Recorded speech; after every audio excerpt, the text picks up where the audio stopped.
Hey. I guess I'll start with a little bit of background into the inspiration for this video.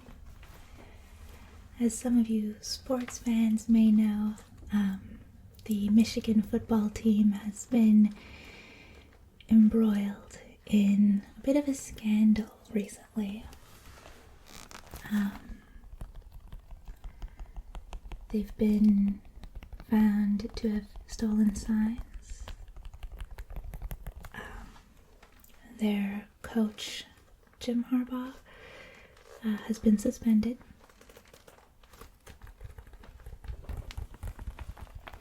And that got me thinking of other big sort of sports cheating scandals, because they do make interesting stories. And initially I was going to make this video a list of 5 cheating scandals. But as I got into the first story that I thought to talk about, I realized a proper ramble sort of will, draw this story out, and that they should each have their own video. And I was gonna say this is a hint to today's story, but you've already seen the title of the video.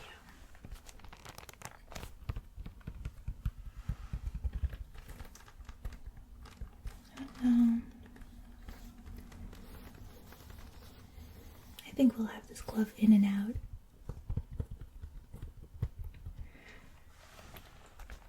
So today's story is about the scandal known as the Chicago Black Sox scandal. So this happened in 1919, and the White Sox, just the proper team name, same team we know today, they were one of the top teams in baseball. In fact, they'd won the World Series just 2 years earlier, in 1917. So their owner at the time was a man named Charles Comiskey. And I should bury 5 mistakes in the video and make you find them. That's not relaxing, I won't do that.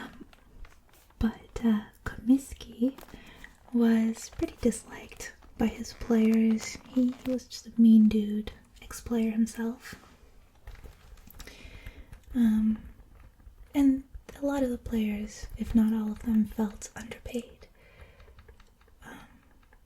To be fair, I think most players were underpaid at the time, or felt that way, and especially by today's standards.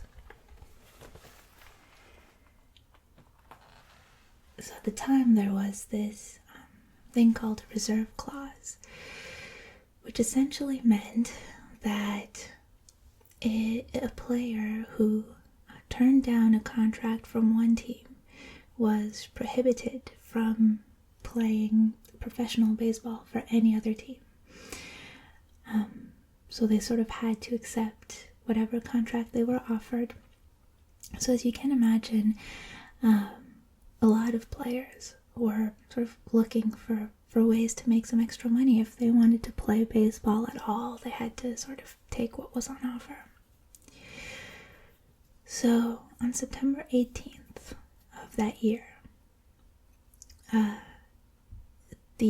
one of the first basemen for the White Sox, Chick Gandil, he met with a bookie known as Sports Sullivan in Boston, and they discussed the possibility of the White Sox fixing the World Series. The World Series was against the Cincinnati Reds that year, and they discussed fixing the series for $80,000 in 1919, which is about $1.4 million in today's dollars. So even today, you'd say, but with today's salary as a baseball player fixing the World Series for 1.4 million split however many ways, doesn't make a lot of sense. But back then, it was good money. So a few days later, September 21st, Chick met with other White Sox players in his hotel room in New York. Later on, there was another infielder, Fred McMullen. He sort of caught wind of the fix, and he really didn't even play that much. But he basically threatened to, tell on the authorities, tell the league about the intention to fix if he didn't get a cut of the money. So I think he was sort of cut into the deal.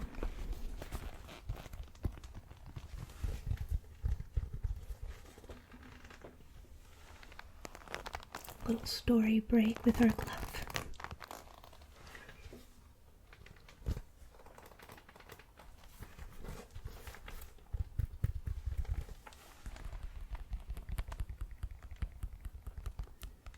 So,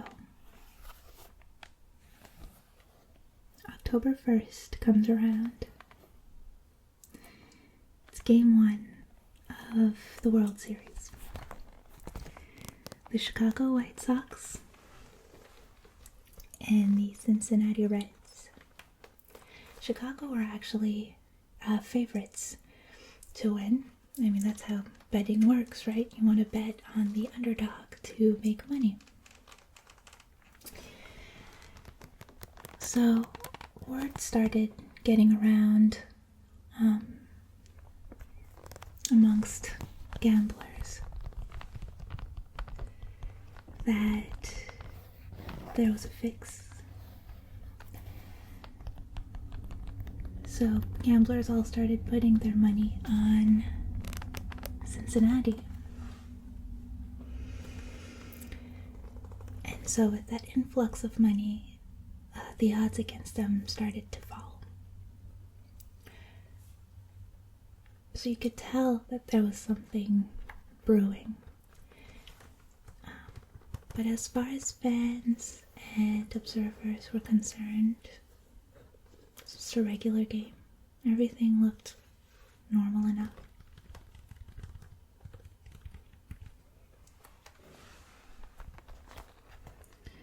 So, Eddie Cicotte, I think is how he pronounced his name.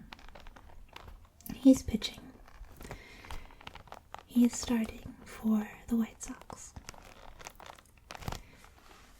So he throws his first pitch, and it's a strike. Everything looks normal. And then he throws his second pitch. And his second pitch hits Cincinnati batter Maury Rath. And that was the signal. Sort of to the people who were, who knew what the plan was, that was the signal that the fix was going to happen, that they were in. So Chicago loses their first 2 games. I should mention that at the time, the 1919 World Series, it was a best of 9 games. They would claim that it was for, the interest of the sport. We know today it's for money. So Chicago lose their first 2 games. Everything's going to plan. But they win their 3rd game. Because remember, not all of the players on the Chicago White Sox were in on the fix. Including, some pitchers. So Chicago loses or wins their third game. Cincinnati's on 2. Chicago's on 1 on a best of 9 games. So you have to win 5 games to win the World Series. So then they go on to lose games 4 and 5. So Cincinnati is 1 game away from winning the World Series. Now, at the same time, the gamblers who were fixing with the White Sox players, the gamblers that were paying the White Sox to lose, they stopped paying. So they had made a promise of what we'll call progress payments, right? So after every game that the White Sox would lose, they would get a payment. But they stopped making those payments. They were telling the players, the money that would be used to pay off the White Sox was with the bookies. They were placed on bets, so they didn't have the money in hand. So after Game 5, the White Sox, the players who are fixing, they're upset. They're not getting paid, and so they decide to double cross the gamblers and to win some games. So remember, Cincinnati are on 4, Chicago are on 1, and Chicago, in this double cross, ends up winning games 6 and 7. So now the series is 4-3 for the Reds. Now, of course, heading into Game 8, I don't know what the White Sox players who thought they could double-cross gangsters were thinking, but of course, the gamblers, their enforcers, they threatened the players and their families ahead of Game 8. So we go into Game 8. Cincinnati just needs to win this one, and the fix is back on.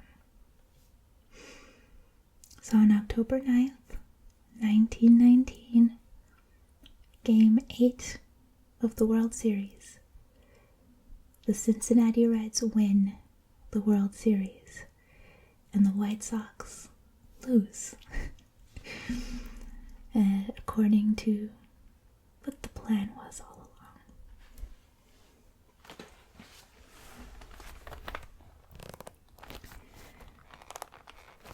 So the following season,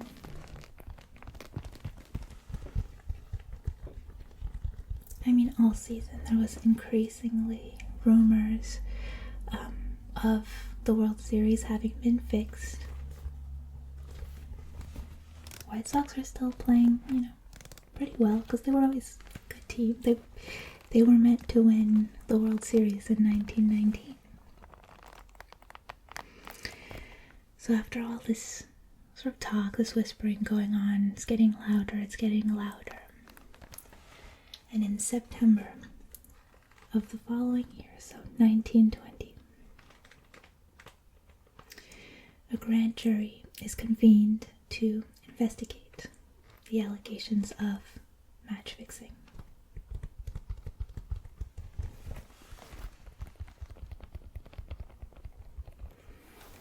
And on September 28th, so that first month that the grand jury is assembled, Ciccott confessed that he was part of this plan to the grand jury. So of course that sets everything in motion for the trial that would take place the following year in 1921. So the trial began on June 27th of 1921.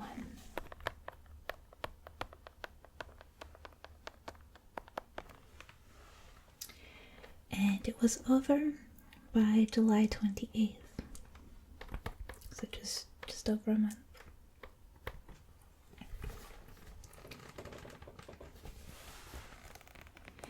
And it was a jury case, and the jury deliberated for less than 3 hours, and they found all 8 players, I think it was. Anyway, all accused players not guilty of all the charges set out against them. In the end, though, 8 White Sox players from that squad were banned by the commissioner, Commissioner Landis, I think it was, who was like an ex-judge, so pretty serious about the rule of law.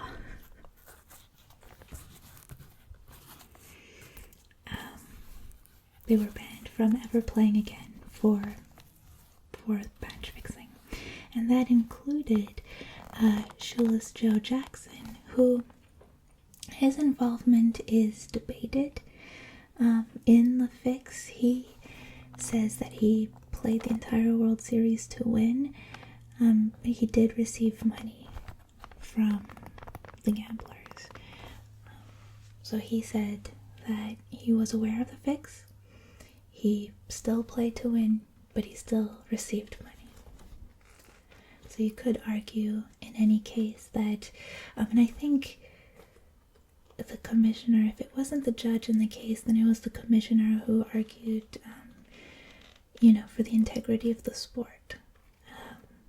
If you know about a fix and you don't report it, then you're just as guilty.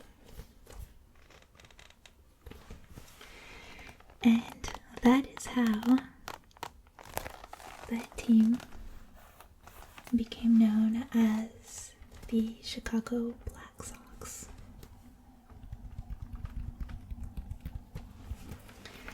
Chicago would go on to not win another World Series until 2005. So there was this sort of lore of the Black Sox curse.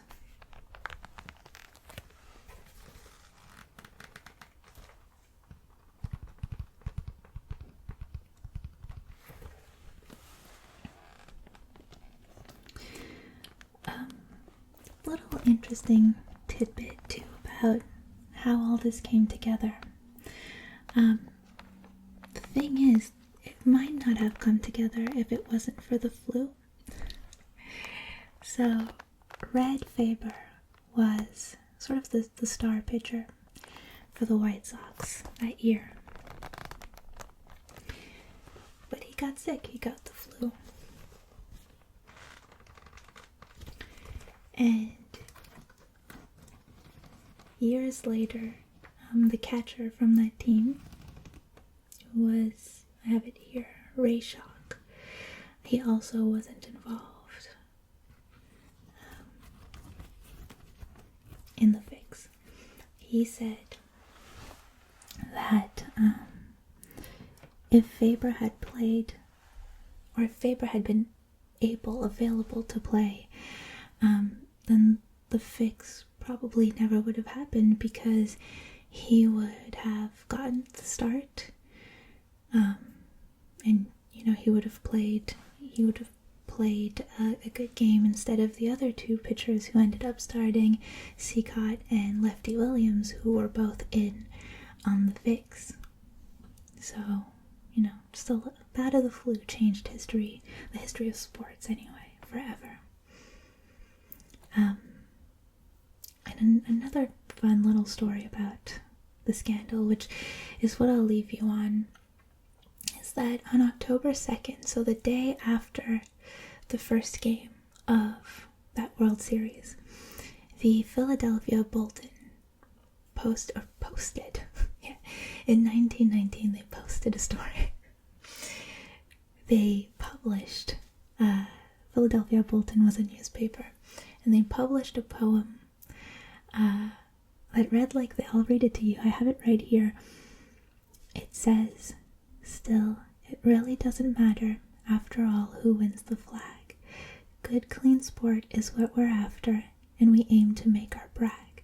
To each near or distant nation whereon shines the sporting sun, that all our games gymnastics, that of all our game gymnastics, baseball is the cleanest one. So a nice little ironic way to wrap up the story here. That World Series was anything but, and I think, for all of the scandals surrounding baseball and baseball players over the years, this one, perhaps because it involved so many players at once, it involved the World Series, and it's something different than PEDs, let's be honest. It's probably the most famous baseball, at least until recently, with was it the Astros that had that sign stealing? Anyway, for a very, very long time, it was the biggest scandal to ever rock the baseball world, one of the biggest scandals in the sports world for sure, and, caused a curse that wasn't lifted for almost 100 years in Chicago. And that's the story of the Chicago Black Sox, the 1919 World Series. Like I said, I was going to make this into like a top 5 story, but I've rambled on long enough. So please let me know in the comments if you enjoyed this video, what sort of scandal, cheating, what have you, that we should discuss in another video soon. The other ones I had on my list for this video, if you're curious, were Calciopoli, which was a scandal, a cheating scandal in Italian soccer in Serie A that happened relatively recently. And then there was Crashgate, which is an F1. Also, F1, a few good scandals, scandals. That's the only way to put it, to talk about. And then Bloodgate in rugby, anything that ends with gate, anything that is given a gate title, it's good. So Bloodgate, which was a rugby union scandal, and Spygate. There are a few Spygates in sports, but in this case, it's the NFL, the Bill Belichick Coach of the Year scandal. So, if you like this video, if you got more topics of discussions, please leave them down in the comments. I can't wait to research them and make another video. Thanks for watching. I'll see you soon.